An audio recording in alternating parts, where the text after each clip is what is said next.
હવે રામાભાઈ અંગારી અને જીવલી દેવીએ એમના પરિવારની સમક્ષ એક દરખાસ્ત મૂકી કે એમણે પણ અત્યારના જે પરંપરાગત રીતે લગ્ન કરવા છે, કારણ કે અત્યાર સુધી લગ્ન વગર 70 વર્ષ સાથે રહ્યા હતા. રાજસ્થાનના એક ગામડામાં 95 વર્ષના દુલ્હા અને 90 વર્ષની દુલ્હન લગ્ન કર્યા એ વાત આખા દેશમાં ચર્ચાનો વિષય બની છે. અને જે શબ્દ અત્યારે આપણે વાપરી રહ્યા છે લિવ ઇન રિલેશનશિપ, એવો આ લિવ ઇન રિલેશનશિપમાં આ બંને જે કપલ હતું એ 70 વર્ષથી લગ્ન વગર સાથે રહેતું હતું. અને હવે ગામડાની અંદર એમના સંતાનો, એમના બધા પૌત્રોએ ભેગા થઈને એક જબરજસ્ત લગ્ન સમારંભ કર્યો.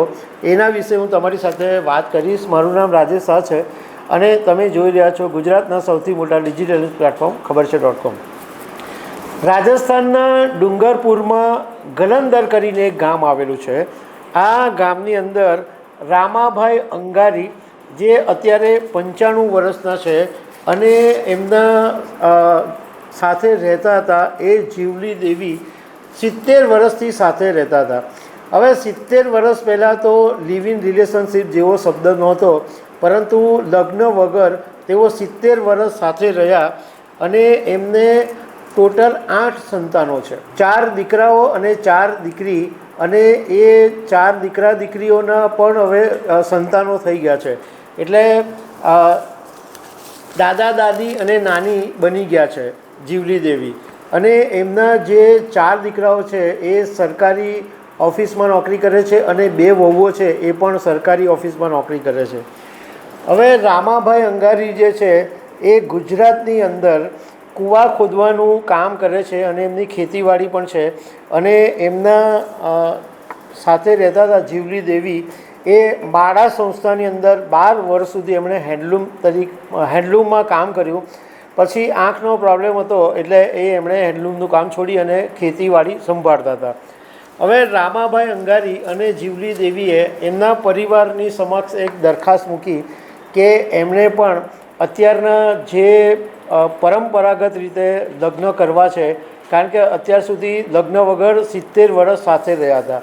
તો પરિવારના દીકરા દીકરી બધાઓએ આ વાતને સ્વીકારી લીધી અને નક્કી કર્યું કે લગ્ન કરવા છે તો ધામધૂમથી કરવા છે.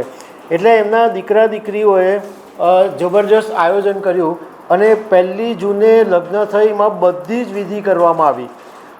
હલ્દી પણ કરવામાં આવી, મહેંદીનો કાર્યક્રમ પણ રાખવામાં આવ્યો, જાન બી કાઢવામાં આવી અને ડીજેની સાથે આખું ગામ નાચ્યું. હવે રાજસ્થાનની અંદર એક પરંપરાગત જે આ જાન વરઘોડા ટાઈપનું છે એને ત્યાં બિંદોરી કહેવામાં આવે છે. ત્યાં રાજસ્થાનની એવી રસમ છે કે દુલ્હા અથવા દુલ્હનને થોડે સુધી લઈ જવામાં આવે. જેમ આપણે વરઘોડામાં ચાલીએ અને જાન લઈને જઈએ એવી જ રીતના ત્યાં ગાડી બિંદોરી પણ કાઢવામાં આવી. અને આખું ગામ જાણે લગ્નમય થઈ ગયું હોય એવી રીતના ગામના બધા જ લોકો નાચ્યા. અને સામાન્ય રીતે માતા પિતાના લગ્ન થતા હોય તો જે સંતાન હોય કે પૌત્ર હાજર નહીં હોય, કારણ કે લગ્ન થયા હોય ત્યારે તો કોઈ હાજર નહીં હોય.